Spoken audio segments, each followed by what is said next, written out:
estimación para la varianza muestral, para la varianza poblacional. Les voy a compartir la pantalla. El ejercicio que vamos a ver es el ejercicio 5. ¿Sí? Ahí estoy compartiendo. Bien, entiendo que ahí me deberían ver sin problemas. Bien, el ejercicio 5 dice lo siguiente. Una empresa que fabrica pelotas de tenis ha decidido controlar el proceso productivo, es decir, verificar periódicamente si la varianza de la variable diámetro se mantiene. Con este fin es necesario realizar una primera estimación de dicho parámetro, es decir, del parámetro variable, digamos, el diámetro, de la varianza, ¿no? De ese parámetro. Y el contador ha decidido seleccionar aleatoriamente 16 ejemplares midiendo los siguientes diámetros. Bueno, entonces, el problema planteado es, la empresa que fabrica pelotas de tenis quiere controlar la variabilidad, es decir, que las pelotas no le salgan de tamaños muy, muy distintos, y para eso va a medir, quiere estimar cuál es el parámetro varianza del diámetro de las pelotas. Y toma una muestra de 16 pelotas con los valores que ustedes ven, digamos, mide cada uno de los diámetros y esos son los valores que le da ese muestreo.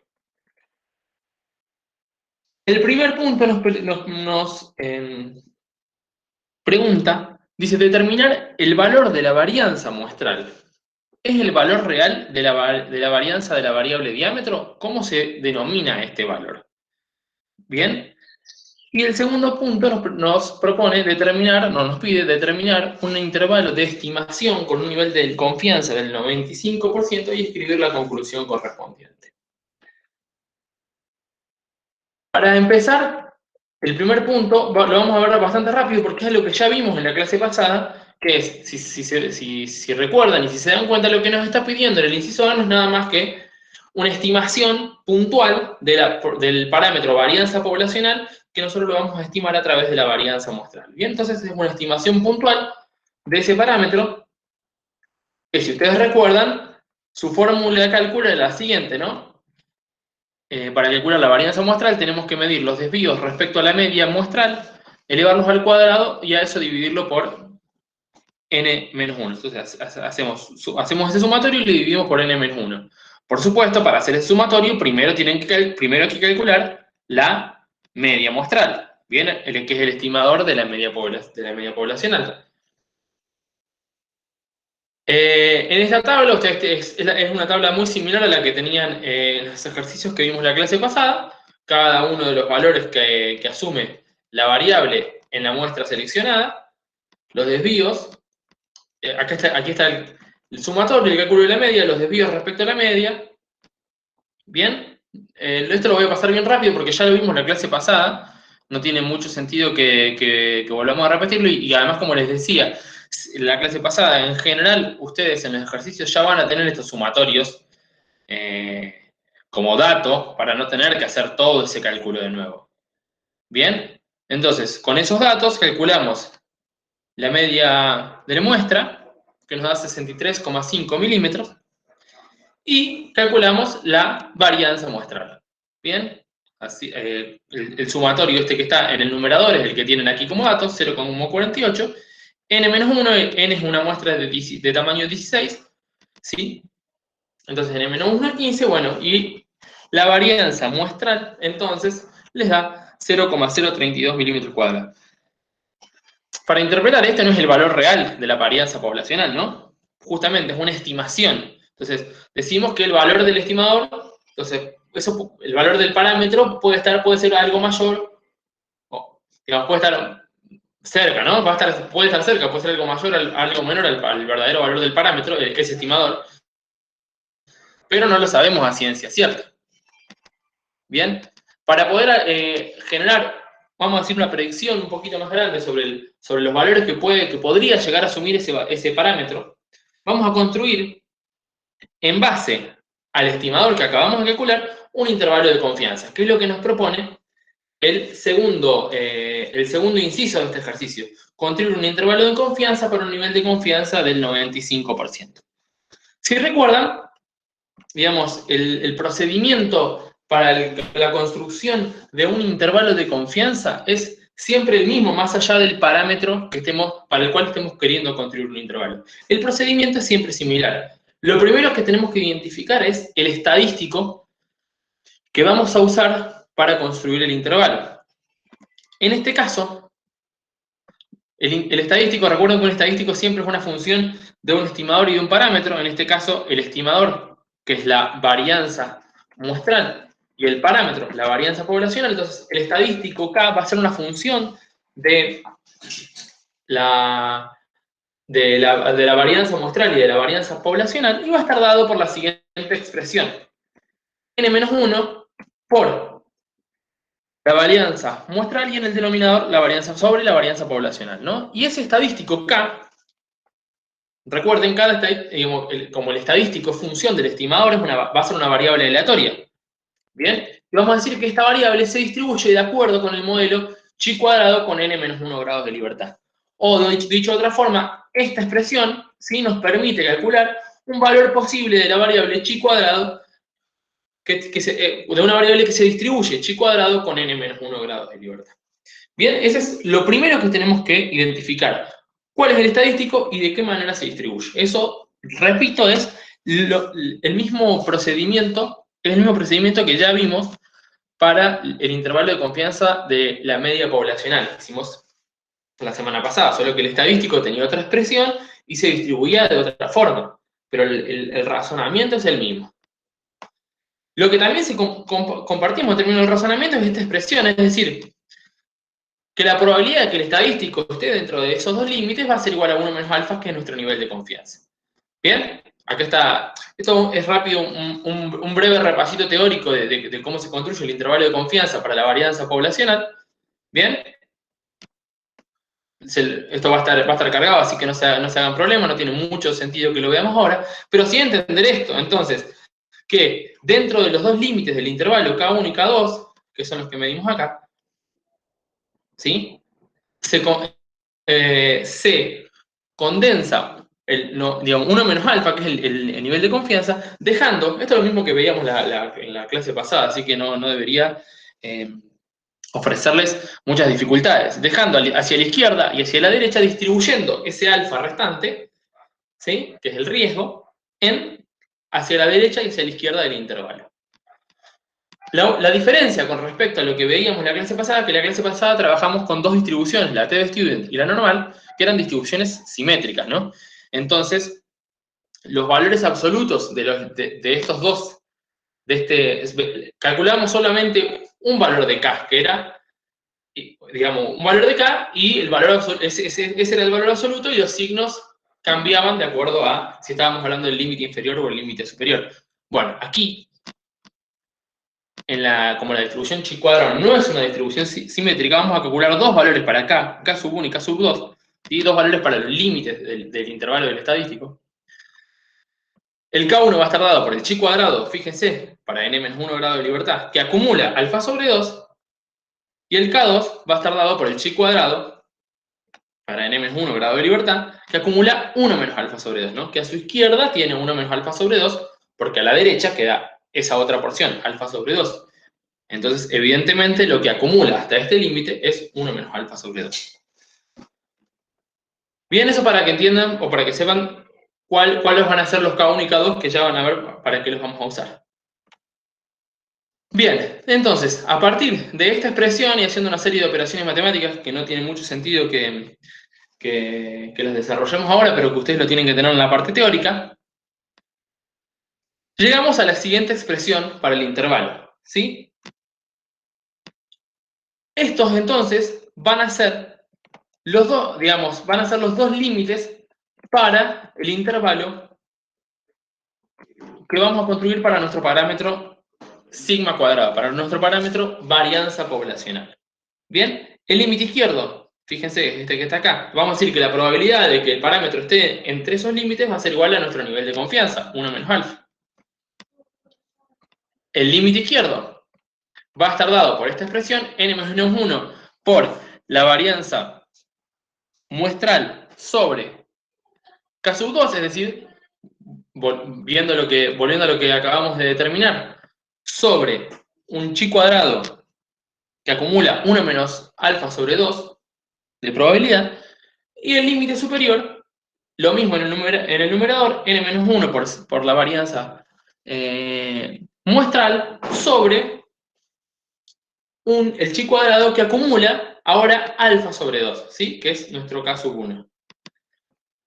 ¿Ven? O sea, a ver, la mecánica de resolución del ejercicio es la misma. Uno tiene que encontrar cómo construir el límite izquierdo, cómo construir el límite derecho, y, perdón, el límite izquierdo, el límite inferior y el límite superior, el límite izquierdo y derecho, ¿sí?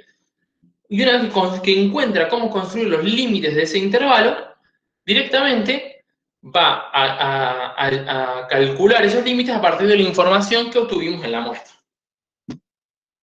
¿Hasta ahí vamos bien? ¿Se entiende todo?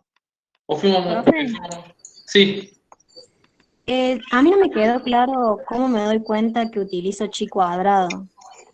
Es que esto tiene que ver con la fórmula en la cual se construye el estadístico. O sea, para estimar el parámetro varianza, nosotros vamos a construir vamos a usar siempre este estadístico, y siempre este estadístico se va a distribuir va de acuerdo a la distribución chi cuadrado. ¿Sí? Ese estadístico siempre se distribuye chi cuadrado. Cuando calculamos cuando hicimos intervalos para la media poblacional, ¿sí? El estadístico se distribuía normal, o se distribuía T de acuerdo a algunas condiciones, si conocíamos o no la varianza poblacional, el tamaño de la muestra, ¿sí? Y ahí teníamos dos posibilidades, que son los dos ejercicios que vimos en la clase pasada. Ahora, cuando construyamos intervalos para la varianza poblacional, vamos a usar siempre este estadístico, y este estadístico se distribuye pi cuadrado. Así que ustedes van a saber que para construir intervalos para la varianza, siempre el estadístico que van a usar se distribuye chi cuadrado. ¿Sí? Es de la forma en la que se construye ese estadístico, por la forma en la que se construye ese estadístico se va a distribuir de forma chi cuadrada.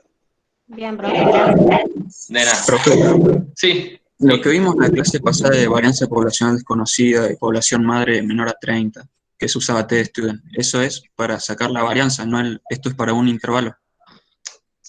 Igual, terminemos de hacer el ejercicio y después hacemos la pregunta. A ver, lo que vimos la clase pasada tiene que ver con construir intervalos para la media poblacional, ¿sí? Y para eso nosotros teníamos que ver si la varianza era o no conocida, el tamaño de muestra, pero eso tenía que ver con construcción de intervalos para la media poblacional, para el parámetro medio poblacional o promedio poblacional. Ahora estamos construyendo intervalos para el parámetro varianza poblacional. Es otro parámetro el que estamos queriendo estimar. ¿Sí? Entonces, Gracias. es distinto. Digamos, eso. Como les decía, la mecánica de cálculo y la forma de desarrollar el ejercicio es muy similar, y conceptualmente es muy similar. Van cambiando algunas cositas. Esto que vos nombrás recién son las condiciones que nosotros teníamos que tener en cuenta para saber si el estadístico que íbamos a usar se distribuía T o se distribuía de manera normal. ¿Sí? Pero Claro, eso, porque acá en el teórico no encontraba lo de ahora, por eso. es que puede ser que no esté, porque yo lo fijé de última. Yo este ejercicio que estoy cargando lo puedo volver a cargar porque tiene algunas cositas agregadas, pero con el ejercicio práctico ustedes ya, digamos, para el tema de cálculo de varianza poblacional, perdón, de intervalos para varianza poblacional, no es más que lo que vamos a ver acá, porque no tienen distintos casos como sí tenían, o distintas posibilidades como sí tenían para el caso de la media. Acá siempre el estadístico se va a distribuir de manera chi. Y entonces la fórmula de cálculo es con esta. El límite inferior es este, y el límite superior va a ser siempre este. ¿Sí? Y ahora entonces, de nuevo, como les decía, calculamos los límites con la información que tuvimos en la muestra. Bueno, nuestro tamaño de muestra era 16, entonces n-1 va a ser 15 en el numerador. El valor de la varianza muestral es el que calculamos antes, 0,032, es de nuestra estimación puntual en el inciso A, tienen que recordar eso, ¿sí? Y entonces lo que nos queda calcular es cuál es el valor de chi cuadrado para 1 menos alfa sobre 2, y el valor de chi cuadrado que acumula alfa sobre 2. Bien, lo que era nuestro K1 y K2. Bueno, acá vamos a hacer el mismo razonamiento que hacíamos la semana pasada. Si nuestro nivel de confianza 1 menos alfa es 0,95, ¿sí? Entonces, alfa es 0,05, es lo que le resta a este 0,95 para llegar a 1, es lo que era el riesgo, ¿sí? Si distribuimos ese 0,05 en las dos colas de la distribución, ¿sí? Vamos a tener que alfa sobre 2 es 0,025, y por supuesto, si alfa sobre 2 es 0,025, 1 menos alfa sobre 2 es 0,975. ¿Bien? Y ahora vamos a calcular estos dos valores de la variable chi cuadrado. Por un lado, el valor de la variable chi cuadrado para n-1 grados de libertad, que acumula alfa sobre 2, ¿sí? Es decir, el valor de la variable chi cuadrado para 15 grados de libertad, que acumula 0,025, y eso yendo a la tabla, ustedes tienen, vamos, acuérdense, en la tabla de la distribución del modelo chi cuadrado, en la primera columna ustedes tienen los grados de libertad, nos vamos hasta el grado de libertad 15, que es lo que tenemos hasta ahora, y buscamos cuál es el valor que acumula 0,025 de probabilidad. El valor que acumula 0,025 de probabilidad es 6,262. ¿Bien? Aquí está. Y ahora vamos al otro valor, al valor de la variable chi cuadrado que tenemos que encontrar, que es el chi cuadrado, para 15 grados de libertad, que acumula 0,975 de probabilidad. ¿Bien? Bueno, ese valor, ¿sí? Ese valor de la chi cuadrado lo calculamos o lo encontramos en la tabla de la misma forma. Vamos para 15 grados de libertad, vamos a ver cuál es el valor que acumula 0,975. El valor que acumula 0,975 es este, 27,488. ¿Bien? Y ahora solamente resta calcular el límite inferior y el límite superior con la información que acabamos de encontrar, ¿no? Y llegamos al siguiente resultado, que el límite inferior es 0,017 y el límite superior es 0,077. Este es nuestro intervalo de estimación, ¿sí? Para un nivel de confianza del 95%, y esta es nuestra aproximación al error, ¿no? 0,03. Entonces, ¿cuál es nuestra conclusión? La conclusión, recuerden, es la misma que antes. Digamos, en términos de lo que la misma estructura de pensamiento. Es decir, nosotros con una confianza del 95% vamos a decir que nuestro parámetro, en este caso, la varianza del diámetro de las pelotas de tenis, ¿sí? Va a estar comprendida entre 0,017 milímetros cuadrados y 0,077 milímetros cuadrados. ¿Bien? O, de otra forma, siendo que este intervalo fue construido a partir de una muestra, ¿no? Una muestra que seleccionamos de manera aleatoria, podríamos haber seleccionado muchas, podemos hacer distintas muestras. Bueno, lo que vamos a hacer es que en el 95% de las muestras o mejor dicho, en el 95% de los intervalos que armemos a partir de distintas muestras, ¿sí? 95% de ellos van a contener adentro suyo al verdadero valor del parámetro. En este caso, al verdadero valor del parámetro varianza poblacional. ¿Bien? Y por supuesto, además tenemos una aproximación al error de estimación de 0,03. De 0,03 para este nivel de confianza y para este tamaño de muestra. Disculpen. Recuerden siempre que el error es esto, la diferencia entre el estimador y el verdadero valor del parámetro. ¿Bien? Entonces, eso, con esto repasamos la forma de cálculo de un intervalo de confianza para la varianza poblacional, y eso, como les decía, vean siempre que la mecánica es más o menos la misma. El estimador, a partir de eso, armo el intervalo, ¿sí? Digamos, el intervalo, identifico cuál es el límite inferior y cuál es el límite superior del intervalo y lo calculo en base a los datos muestrales y en base a cómo se distribuye el estadístico en cuestión. En este caso, en base a la tabla de distribución del modelo chi cuadrado. Entonces, hasta ahora ya con esto cerramos lo que es la estimación de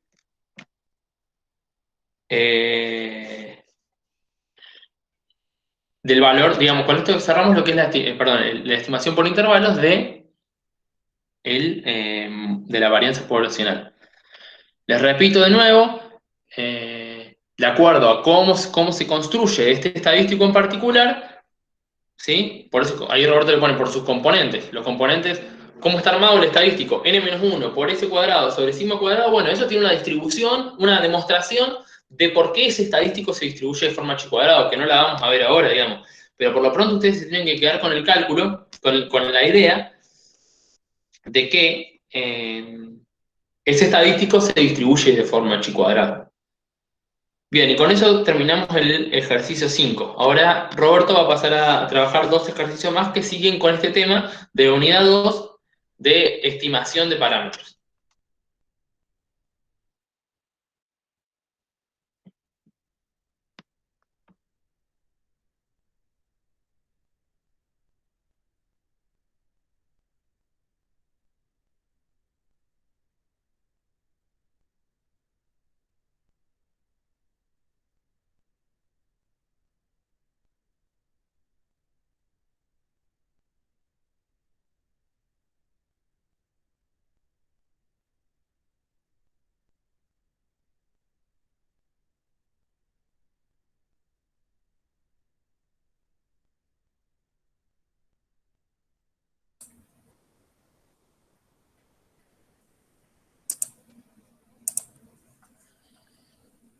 Bueno, buenas tardes a todos los que están en esta sesión. Seguimos con estimación de parámetro. Viendo las consultas que se realizan, es algo fijo. Para estimar cada parámetro hay un estadístico correspondiente. La manera de ubicar qué estadístico utilizar es ver sus componentes. Si necesitamos estimar una media poblacional mu, y están los estadísticos que en su expresión contienen a mu. En el caso de recién, si la necesidad es estimar el parámetro varianza, hay que utilizar un estadístico en cuya expresión aparece la varianza. Y ahora veremos si la intención es, o si la necesidad es estimar la proporción poblacional de éxitos, habrá que utilizar un estadístico que ya está determinado, que contenga en su fórmula a dicho parámetro. Y esto va a ser costumbre a lo largo de toda la materia. A lo largo de toda la materia vamos a ver fácil unos 20 estadísticos más. Pero siempre, en la expresión matemática, en fórmula de cada estadístico, figurará el parámetro, objeto de inferencia, ya sea estimación o prueba de hipótesis, veremos más adelante, y el correspondiente estimador. Es por eso que se dice que todo estadístico K es una función tanto del parámetro, que es objeto de inferencia, como del correspondiente estimador. En ese sentido, ya están determinados, tanto en su fórmula como el destino que tiene cada uno de los estadísticos. Luego, cada estadístico, con su parámetro y estimador correspondiente, permite calcular valores de alguna variable aleatoria especificada por los modelos de probabilidad que vimos en estadística 1 y los que vimos en la unidad 1 de estadística 2. Ya sea que con una fórmula de un estadístico podemos calcular valores posibles de la variable z, normal, con el de recién, en inferencia de varianza, con esa expresión se calculan valores de la variable chi cuadrado, y después veremos otras situaciones, como les digo, con otras expresiones de estadístico. Por eso en general los estadísticos se los simboliza con la misma letra, porque aproximadamente tienen las mismas características. Contienen en su fórmula o expresión matemática parámetro y estimador. Perfecto. Bueno, un último parámetro que vamos a aprender a estimar es la proporción poblacional de éxitos. Profe, ¿puedo hacer una consulta? Rápido. No, es que creo que en realidad la duda es que tenemos varios, es que en realidad ¿qué modelo tenemos que utilizar para los estadísticos? Insisto, cada estadístico, lo acabo de decir, cada estadístico permite calcular, eso ya está fijo, o sea, hay que en cierto modo memorizarlos. Cada estadístico, con su expresión, permite calcular valores de determinada variable de determinado modelo. Entonces, bueno, es como que hay que, de alguna manera, memorizarlos. Es así, porque ya están creados. Insisto, algo que ayuda es ver la expresión matemática de cada estadístico, qué parámetro figura en su fórmula. Y en función de eso, ahí ya uno tiene de alguna manera el indicio de para estimar qué parámetro se debe utilizar. Ahí lo vamos a corroborar cuando veamos el estadístico que se utiliza para las inferencias del parámetro P mayúscula proporción. Vamos a ver que en su fórmula aparece dicho parámetro, con lo cual ese es el estadístico que hay que usar cuando hay que estimar, en este caso, el parámetro proporción. Como en el ejercicio de recién, la expresión de ese estadístico figura la varianza poblacional. Bueno, ese es el estadístico que hay que usar para inferencia de la varianza poblacional. Es la mejor manera, ver qué parámetro está en la expresión o fórmula de cada estadístico. Esa es la mejor guía. Bueno, entonces comenzamos con el ejercicio número 10. Una empresa que produce y comercializa la marca X de un producto desea estimar su cuota de mercado en la provincia. Es decir, la proporción de consumidores del producto que compran su marca.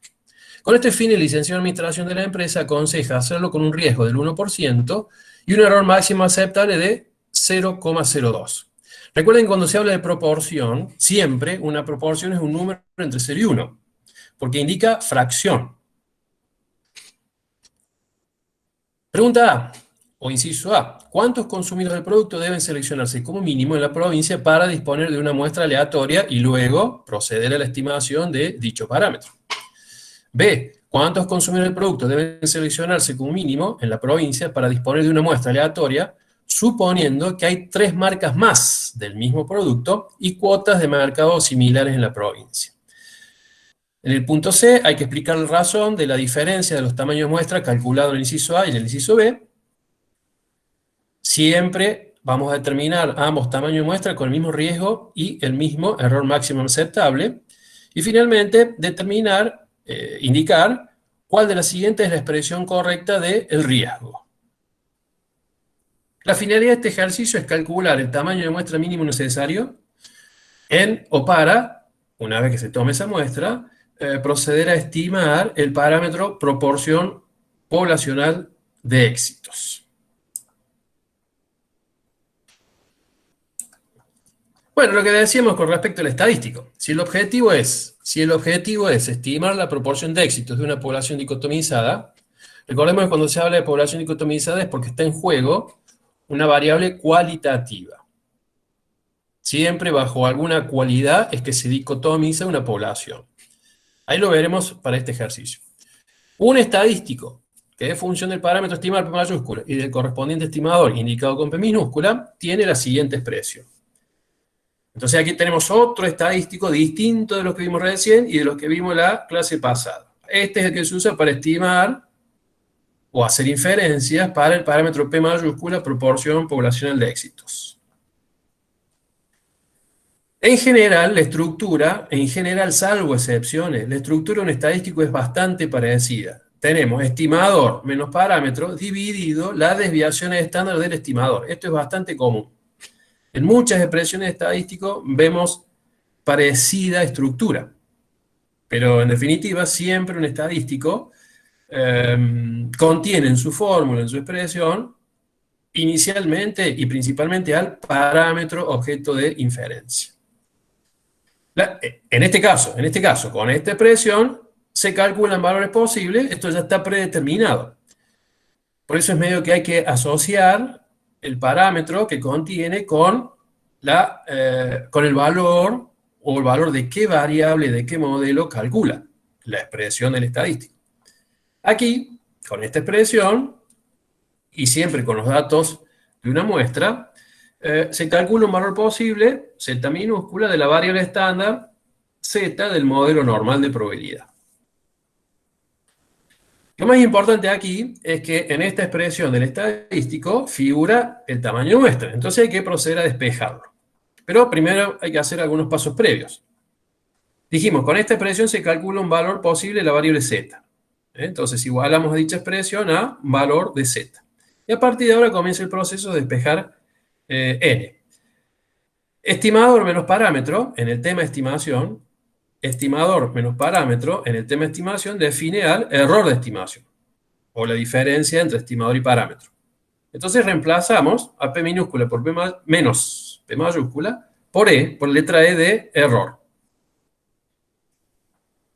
Raíz de n pasa multiplicando y nos queda raíz cuadrada de P por Q, igual a Z. Continuando con el despeje de n, pasamos dividiendo a E, pasa multiplicando la raíz cuadrada que está en este denominador y nos queda raíz de n. Aquí al final elevamos al cuadrado a ambos miembros y finalmente tenemos una fórmula de cálculo para el tamaño de muestra.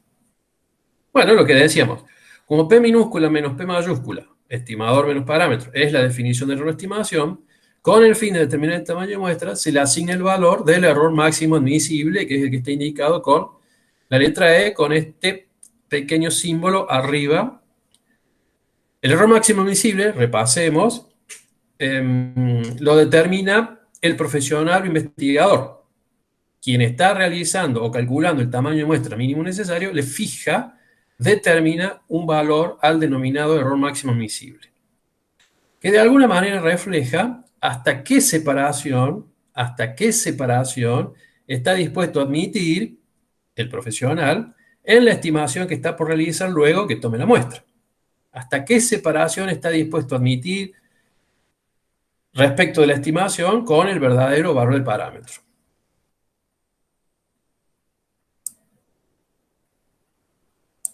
Continuando.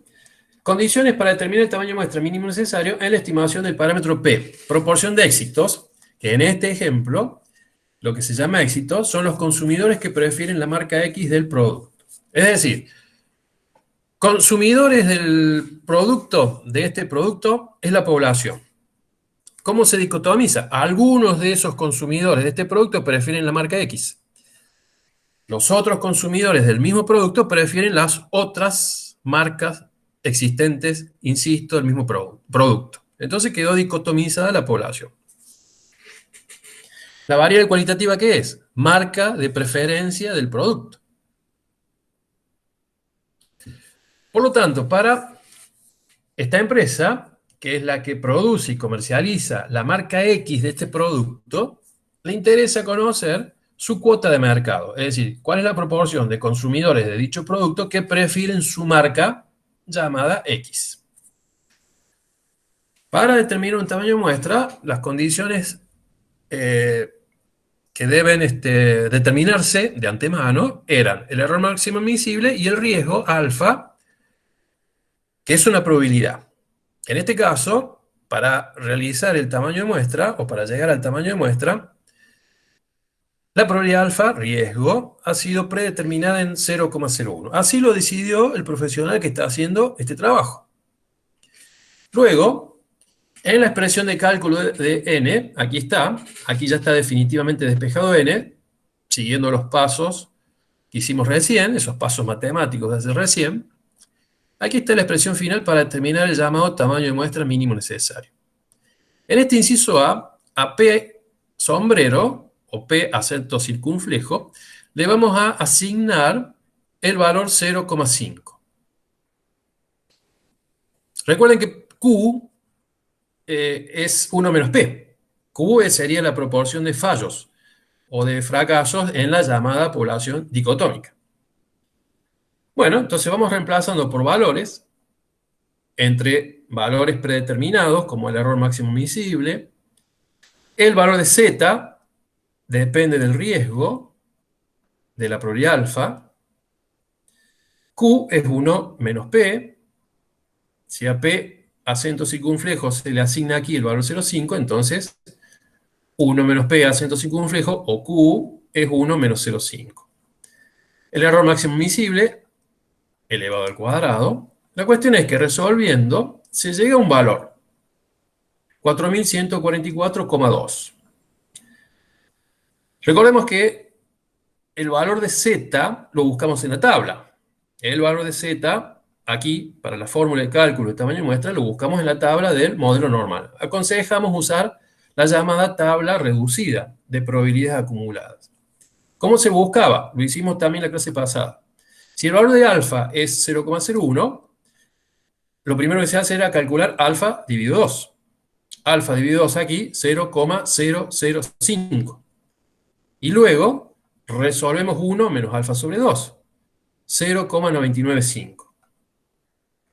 Este paso lo hacemos porque las tablas que usamos muestran solo probabilidades acumuladas. Es decir, cuánta probabilidad hay todo a la izquierda de determinado o cierto valor, en este caso de la variable z. Por lo tanto, teniendo el valor 1 menos alfa sobre 2 o probabilidad acumulada, recién allí vamos a la tabla a buscar qué valor de z tiene asociada esta probabilidad acumulada. Aquí les muestro la tabla reducida del modelo normal.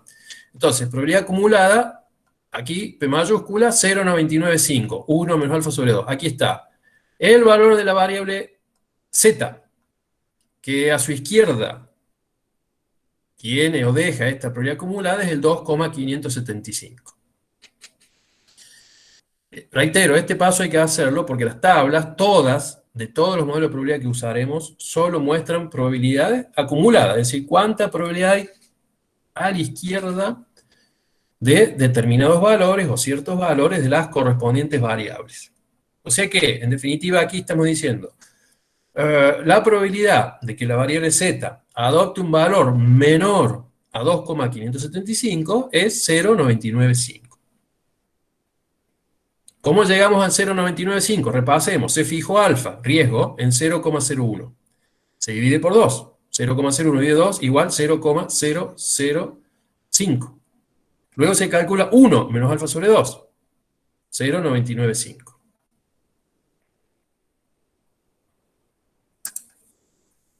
De esa manera, buscamos el z que va a participar en la fórmula aquí para calcular el tamaño de muestra. Luego, a este factor, mejor dicho, P acento circunflejo, se le asignó el valor 0,5. Y por lo tanto, ¿esto qué implica? ¿Qué supuesto se está tomando al hacer esto? Se está suponiendo que en esa población dicotómica bajo estudio es igual la proporción de éxitos como la de fracasos. O sea, 0,5 cada una. Esto es una forma, es una manera, ya veremos una segunda manera, es una manera de calcular el tamaño de muestra. Asignarle, mejor dicho, suponer que en la población dicotómica es igual la proporción de éxitos y la de fracasos, o sea, 0,5 cada una. La cuestión es que una vez que se calculó con esta expresión, dado el riesgo, dado el error máximo admisible, una vez que se calculó el tamaño de muestra, la conclusión es, como mínimo, porque hacer esto implica calcular el tamaño de muestra mínimo necesario. Por eso se interpreta que, como mínimo, y después se redondea siempre hacia arriba. Se deben seleccionar aleatoriamente 4.145 consumidores del producto, aleatoriamente, por supuesto, desde la población de consumidores de la provincia. De la población de consumidores de este producto, como mínimo, seleccionar 4.145 y recién allí se le preguntará qué marca prefiere. Y una vez que se tenga esa información, se procederá a estimar el parámetro P, que el parámetro P era proporción de consumidores de este producto de la provincia que prefieren la marca X.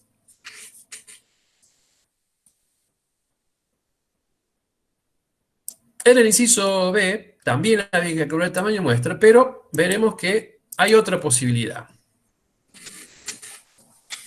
Otra alternativa para calcular el tamaño de muestra es darle a P en la fórmula, aquí está de nuevo la misma fórmula para calcular el tamaño de muestra mínimo necesario.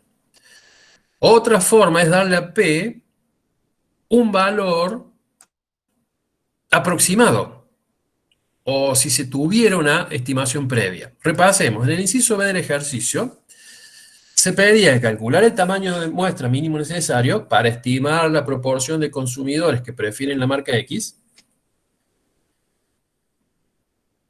En el inciso B se decía de que había otras tres empresas que producen el mismo producto. Por lo tanto, Esas tres empresas, sumada a la nuestra, la que produce la marca X, significa de que en el mercado hay 4 marcas del mismo producto. Por lo tanto, aquí, para recalcular el tamaño de muestra, vamos a asumir de que la proporción de éxito es 0,25.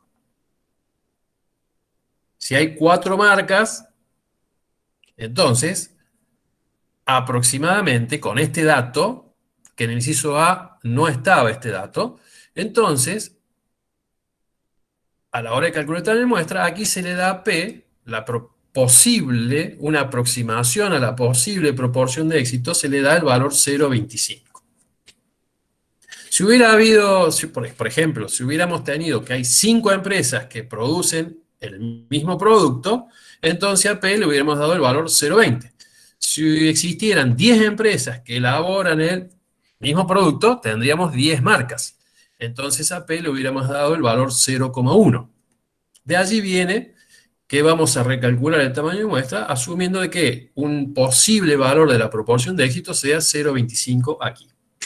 Tenemos 4 empresas, se ha agregado este dato de que hay 4 empresas que elaboran el mismo producto.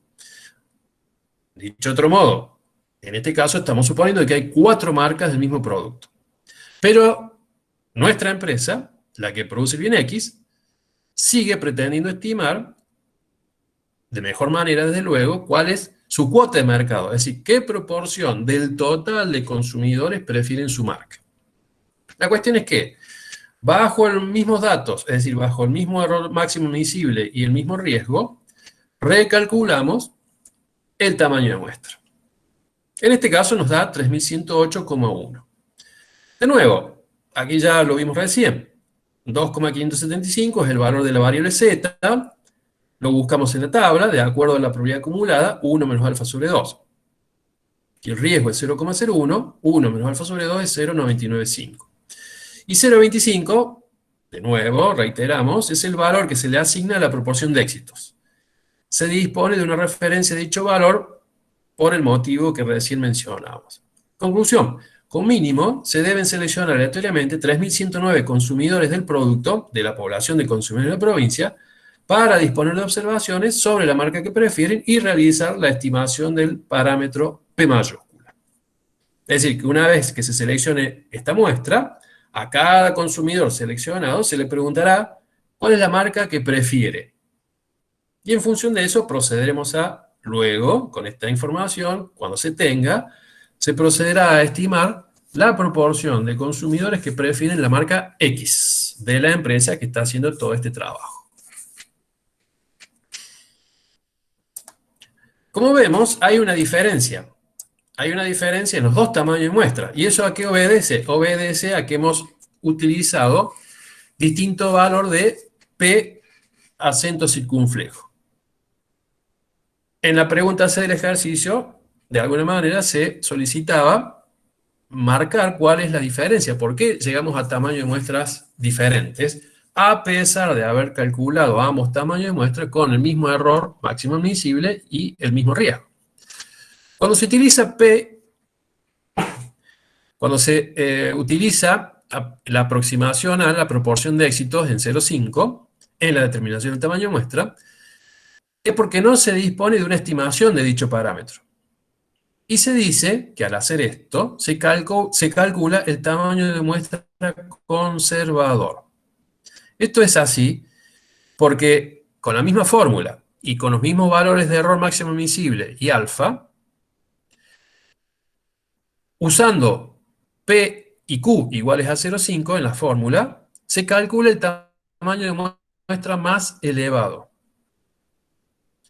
Luego, en el punto B, como vimos, cuando usamos P 0,25 y 1 menos P 0,75, el tamaño de muestra calculado fue menor. Es por eso que se dice que cuando se usa la primera opción que vimos, asignarle a la proporción de éxitos el valor 0,5, el tamaño de muestra que se calcule siempre va a ser mayor al tamaño de muestra que se calcule con cualquier otro valor de P. Por ejemplo, reitero, en el punto B, calculamos el tamaño de muestra con un valor de P de 0,25 y nos dio un tamaño de muestra menor al que habíamos calculado cuando a P le dimos el valor 0,5. Eso es lo que se llama el tamaño de muestra conservador. En definitiva, todo va a depender de la información. Si no se dispone, si no se tiene idea de aproximadamente cuál es la proporción de éxito que se pretende estimar, a la hora de calcular el tamaño de muestra, a P, en la fórmula, se le da el valor 0,5. Cuando se dispone de alguna otra información un poco más aproximada de cuál sería la proporción de éxitos, se usa ese dato y se calcula el tamaño de muestra. En este último caso, cuando se usa un valor de P para calcular el tamaño de muestra distinto de 0,5, el tamaño de muestra va a ser menor al tamaño de muestra que se calcula cuando se usa P igual a 0,5. Y en el último punto de este ejercicio se pide identificar la expresión del riesgo. Bueno, aquí está la expresión correcta del riesgo, es la que está en el punto 3. Recordemos que el riesgo es una probabilidad indicada con alfa. En general, el riesgo es la probabilidad de que el error máximo admisible sea superado. O sea, es la probabilidad de que la separación, la diferencia entre estimador, que va a venir de la muestra que se va a tomar, y el verdadero valor del parámetro, sea mayor a el error máximo admisible fijado, que aquí era 0,02. Visto en un gráfico, aquí tenemos valores posibles del estimador P minúscula, proporción muestral. Valores posibles. En diferentes muestras se calculan seguramente distintos valores de dicho estimador. Por la propiedad de insesgabilidad, de este estimador, el valor medio, o esperanza, de los valores posibles del estimador proporción muestral P minúscula coincide con el parámetro que estima P mayúscula. Aquí está. Propiedad de insesgabilidad. No sabemos el valor ni de la esperanza ni del parámetro. Por eso se está en proceso de estimación. Pero ya está totalmente verificado. Y por eso se llama propiedad de insesgabilidad, de que el valor medio o esperanza de los valores posibles del estimador proporción muestral coincide con el parámetro que estima. Es por eso que se usa como estimador, a P minúscula como estimador de P, entre otras cosas por la propiedad de insesgabilidad. La cuestión es que en esa muestra que se tome, el valor de proporción muestral puede ser algo mayor o algo menor al verdadero valor del parámetro. La separación no va a ser excesiva. Es por eso que el valor del estimador ya se toma como una estimación que recibe el nombre de estimación puntual. Entonces, en esa muestra que se va a tomar más luego, la proporción muestral puede darnos un valor algo mayor o algo menor al verdadero valor del parámetro. Luego, el profesional que está haciendo este trabajo impuso como error máximo admisible a 0,02. Como el valor del estimador puede ser algo menor o algo mayor al verdadero valor del parámetro P mayúscula, entonces, a dicha cantidad, error máximo admisible, la disponemos hacia un lado y hacia el otro.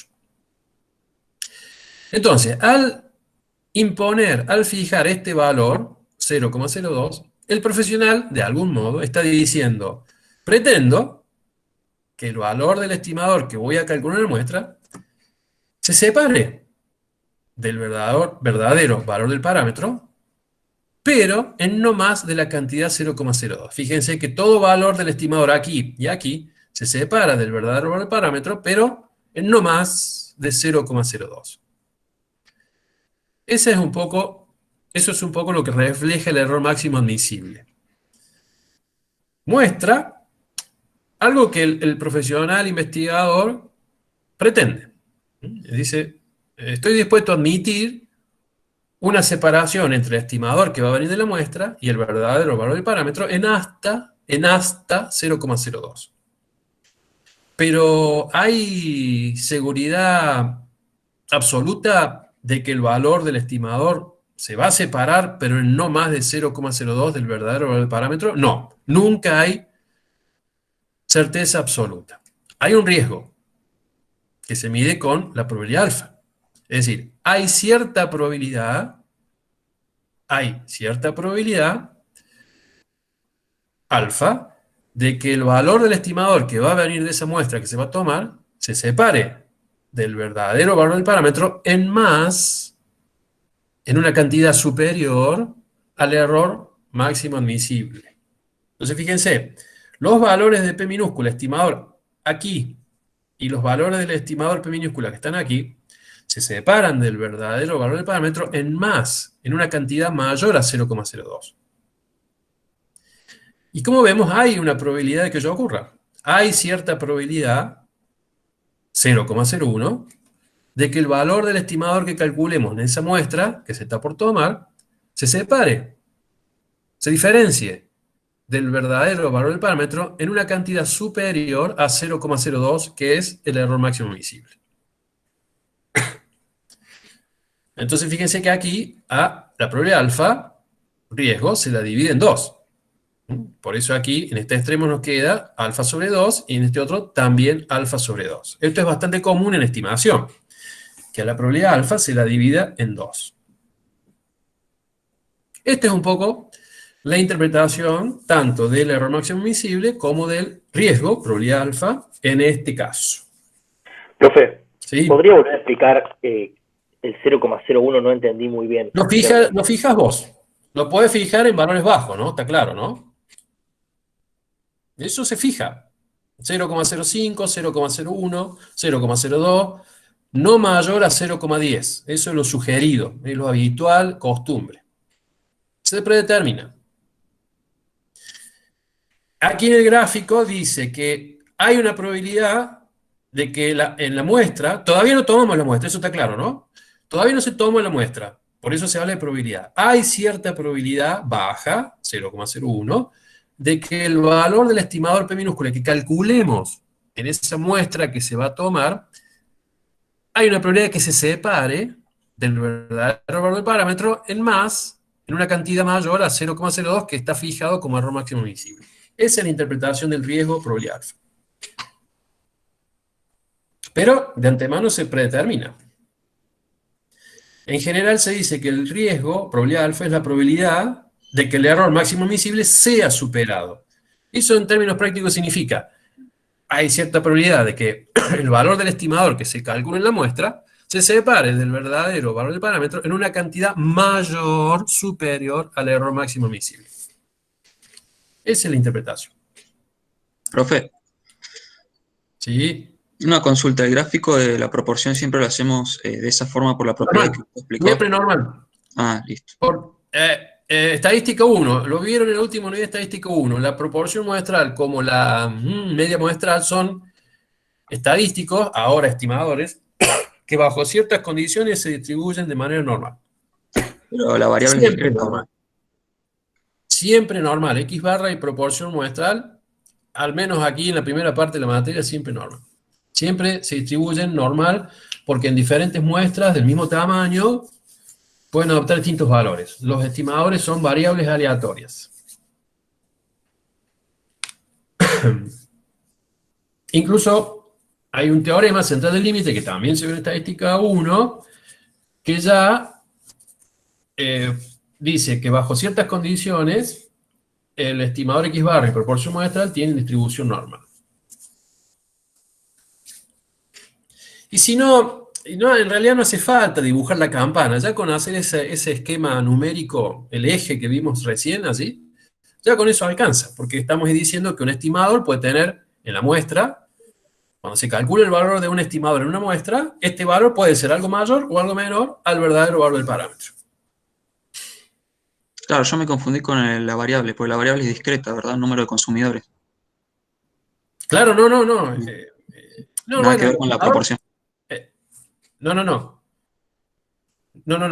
La variable no es número de consumidores. La variable es marca de preferencia. Marca H, marca X, marca J, marca S. No es numérica. Esa es la variable. Ahora lo distinguimos de nuevo porque vamos a hacer un ejercicio ya suponiendo que se toma una muestra y vamos a proceder a estimar el parámetro proporción de éxito, con otro ejemplo, pero allí se va a ver la diferencia. Vamos con el ejercicio 8. El objetivo de este ejercicio es ver el procedimiento de estimación del parámetro proporción poblacional de éxitos. Determinado examen incluye un ejercicio tipo elección de alternativa que muestra 5 opciones, A, B, C, D o E. Por supuesto, solo una es la respuesta correcta. Se pretende estimar la proporción de individuos que responden correctamente a dicho ejercicio. Entonces, población, individuos que realizan este examen. ¿Cómo se dicotomiza?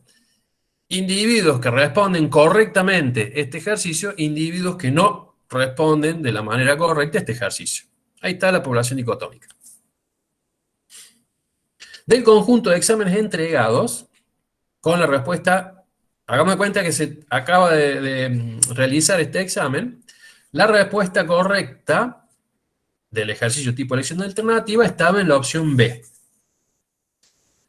De ese conjunto de exámenes que se acaban de realizar, se va a seleccionar una muestra y, por supuesto, de cada examen que fue seleccionada una muestra, se va a observar cuál es la opción elegida por el individuo que realizó el examen. Allí está, en la muestra de exámenes, del total de exámenes rendidos, se tomó esta muestra y de cada examen que está en la muestra nos dirigimos al ejercicio elección de alternativa y vemos cuál fue la respuesta de las personas o individuos que realizaron estos exámenes. ¿Cuál fue la elección en ese ejercicio?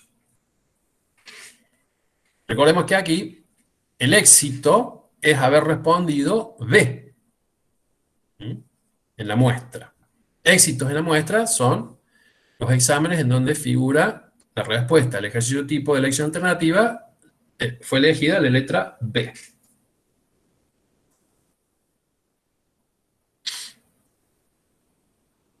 Bien, aquí está entonces asentado lo que se observó en esta muestra. Tenemos que determinar la estimación puntual. Recuerden que la estimación puntual es el valor del estimador en la muestra seleccionada. Y luego determinar un intervalo de estimación con un nivel de confianza del 95%.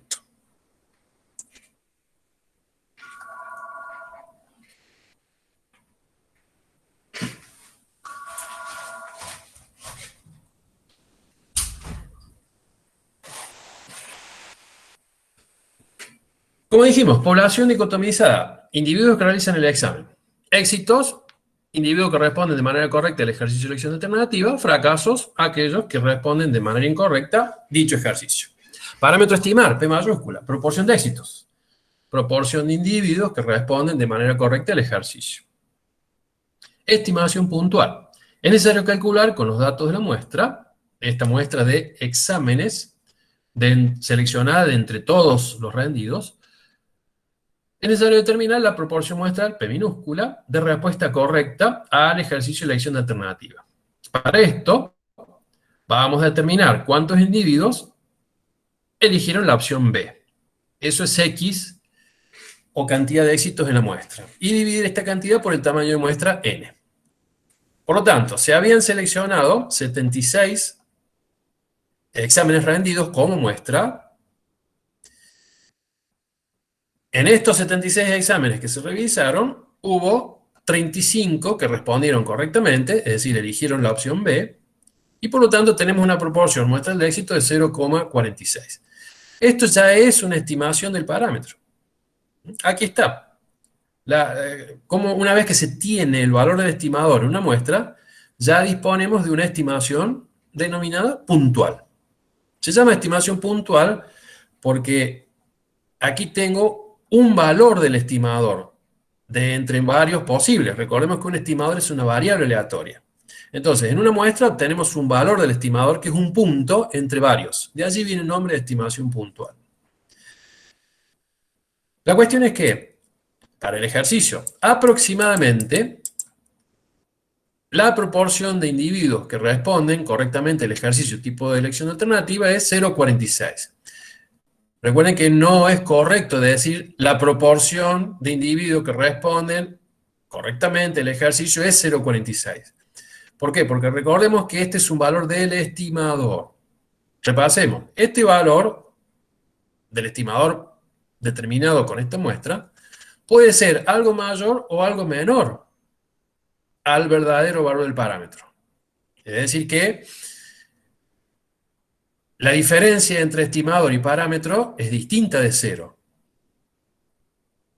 Lo vemos en el gráfico, similar a lo de recién.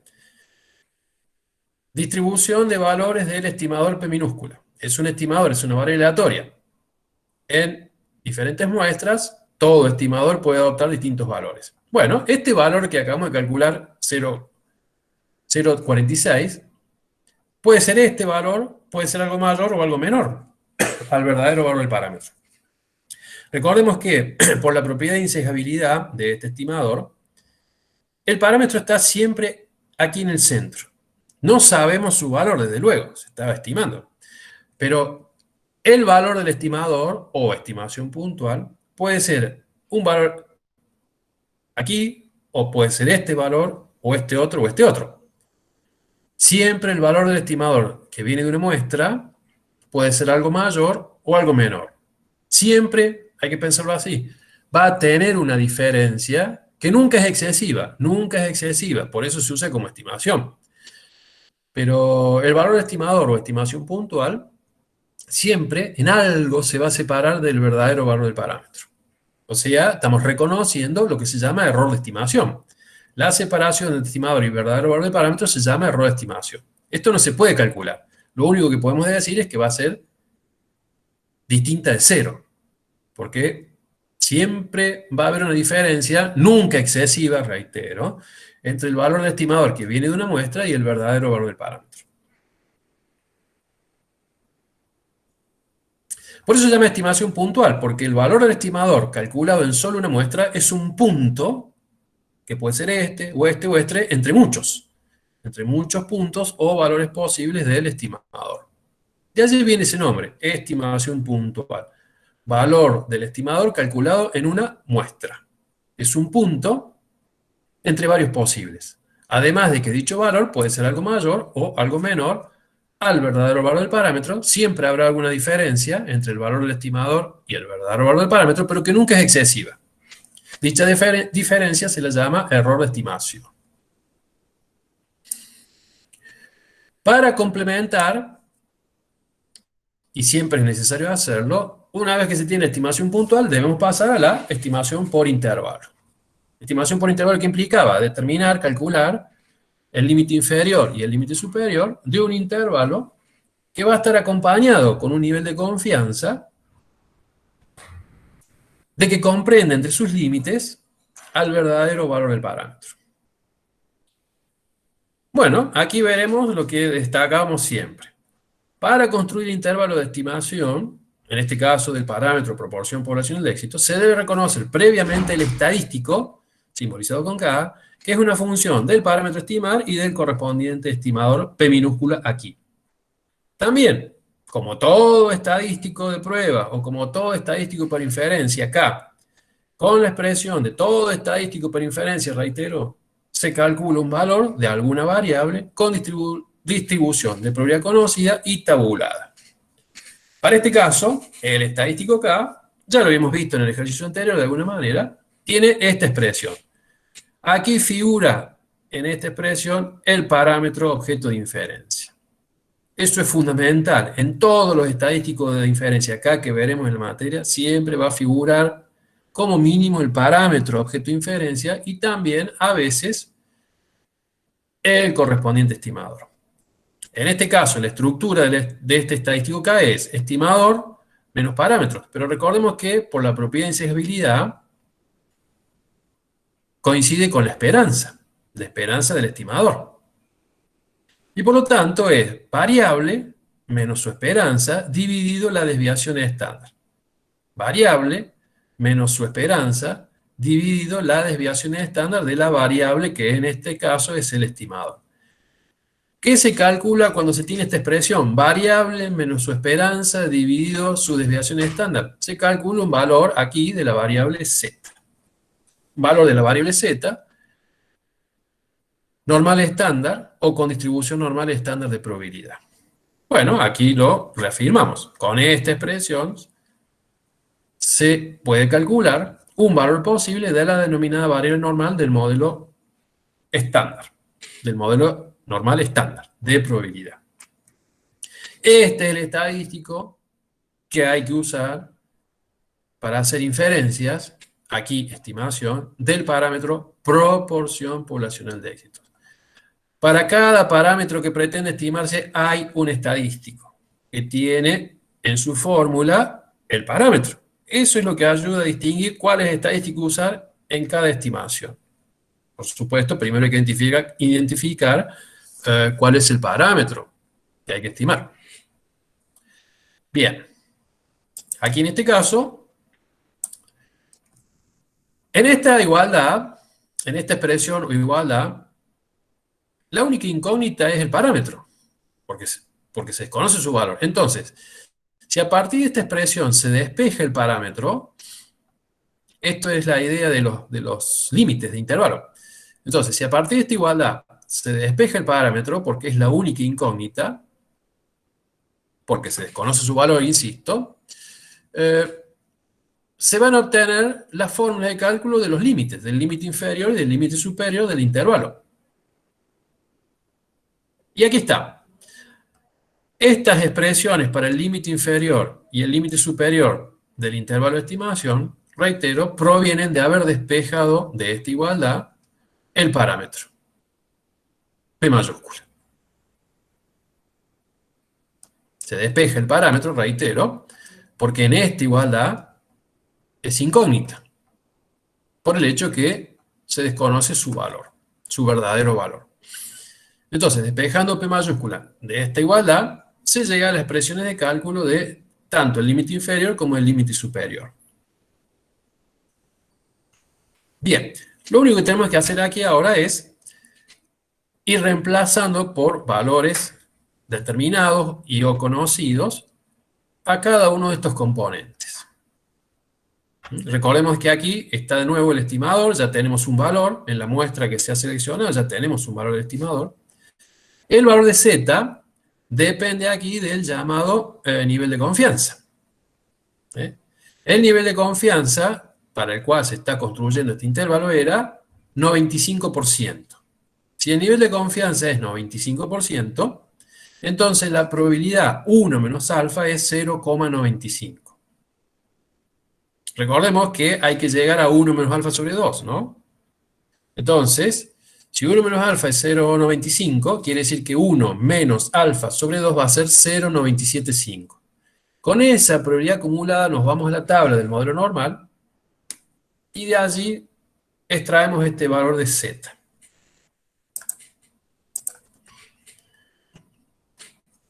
Entonces, nivel de confianza, probabilidad 1 menos alfa, 0,95. Entonces, alfa es 0,05. Entonces, alfa sobre 2 es 0,025. Por lo tanto, 1 menos alfa sobre 2, probabilidad acumulada, es 0,975. ¿Cuál es el valor de Z que tiene asociada dicha probabilidad acumulada? 1,96. Este es el valor de Z que usaremos en este cálculo. Recuerden que todo esto lo hacemos porque las tablas han sido construidas mostrando solo probabilidades acumuladas. Estamos haciendo un intervalo con 95% de confianza. Si la confianza, nivel de confianza, es 95%, entonces 1 menos alfa, probabilidad es 0,95. Alfa entonces 0,05. Alfa sobre 2, 0,025. 1 menos alfa sobre 2, 0,975. Con esa probabilidad acumulada, vamos a la tabla, buscamos el Z que usaremos en el cálculo aquí de los límites. No nos olvidemos que la estructura general de los límites es estimador más menos la aproximación al error de estimación. Esa es la estructura general de lo que es una estimación por intervalo. Estimador más menos la aproximación al error de estimación. Es decir, que aquí, esto que se le suma y se le resta, P minúscula, es la expresión de la aproximación al error de estimación. Por eso es aconsejable hacer los cálculos y dejar separado, por así decir, el valor de la aproximación al error de estimación, que aquí lo tenemos. Este valor 0,11 es el valor de todo este término, z por la raíz cuadrada, tanto aquí en el límite inferior como en el límite superior. Entonces tenemos la estructura general de los límites intervalos, valor del estimador más menos la aproximación al error de estimación. Y allí ya se llega, por supuesto, al valor del límite inferior y al valor del límite superior. Bueno, aquí de alguna manera destacamos lo que ya dijimos. 1,96 es un valor de la variable z con distribución normal que tiene asociada la probabilidad acumulada 1 menos alfa sobre 2, 0,975. Y 0,46 es el valor determinado del estimador con los datos de la muestra, o sea, la estimación puntual. La cuestión es que llegamos al intervalo. Límite inferior 0,35, límite superior 0,57. Recuerden que como estamos estimando proporción, siempre los valores de proporción están entre 0 y 1, porque son fracciones. Un valor de proporción es una fracción.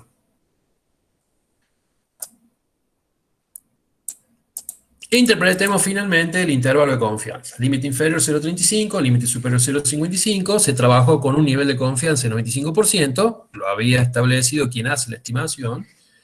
Y la aproximación al error de estimación es 0,11. Con una confianza del 95%, la proporción de individuos que rinden el examen respondiendo correctamente el ejercicio de elección de alternativa estaría comprendida entre 0,35 y 0,57, con una aproximación al error de estimación de 0,11. Repasemos la idea del intervalo. Este intervalo, construido en base a solo una muestra, la muestra seleccionada de exámenes, solo una muestra se selecciona, pero ¿cómo es posible seleccionar una gran cantidad de muestras de igual tamaño, aún de la misma población, que permitirían obtener intervalos con límites distintos? Se puede concluir que el 95% de los intervalos comprenderían al verdadero valor de la proporción de individuos que responden de manera correcta. Es decir, se tiene una confianza elevada de que el intervalo que acabamos de determinar con solo una muestra sea uno de ellos. Además, se dispone de una aproximación al error de estimación de 0,11. Para este nivel de confianza y tamaño de muestra, se entiende que la posible diferencia entre el valor del estimador y el verdadero valor del parámetro es de aproximadamente 0,11 o menos. O sea que esta es la bondad de hacer una estimación por intervalo. La estimación por intervalo nos provee lo que se llama aproximación al error de estimación, que también lo podemos llamar es una estimación del error de estimación. Es decir, que aquí tenemos una idea de hasta dónde puede estar la diferencia, hasta dónde puede estar la separación con la aproximación al error de estimación entre el valor del estimador o la estimación proveniente de una muestra y el verdadero valor del parámetro. Por eso, no alcanza con hacer la estimación puntual. Hay que pasar a hacer la estimación por intervalo porque, reitero, nos provee al profesional investigador la posible separación, diferencia entre la estimación que vino de la muestra y el verdadero valor del parámetro. Bueno, entonces hasta aquí todo lo relacionado con estimación y su correspondiente estadístico del parámetro P mayúscula, proporción poblacional de éxitos.